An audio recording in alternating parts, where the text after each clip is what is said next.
অপেক্ষার ঔষধ নেই, প্রিয়সী আড়ালে। তুমি কি জানো, প্রেসক্রিপশনে একদিন এক ডাক্তার লিখেছিল এই রোগীর অসুখের নাম তুমি,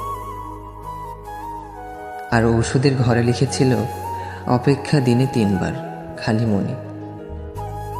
তখন থেকে আমি নিয়ম করে তোমার জন্য অপেক্ষা করি, ভোরে, দুপুরে আর রাতের শেষ প্রহরে। কিন্তু যন্ত্রণার বিষয় হলো অপেক্ষার কোনো ওষুধ নেই, আর সময় তো কোনোদিন হাসপাতাল বানায় না। সে কেবল ডেট দেয়, ফিরেও আসে না। তুমি জানো, অপেক্ষায় শুধু সময় নেয় না, ভালোবাসার হিমোগ্লোবিনও খেয়ে ফেলে।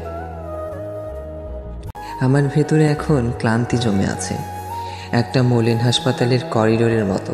তবুও আজ লিখতে বসলাম, যদি কখনো ফিরো, এই চিঠিটা যেন তোমার বালিশের নিচে পাওয়া যায়।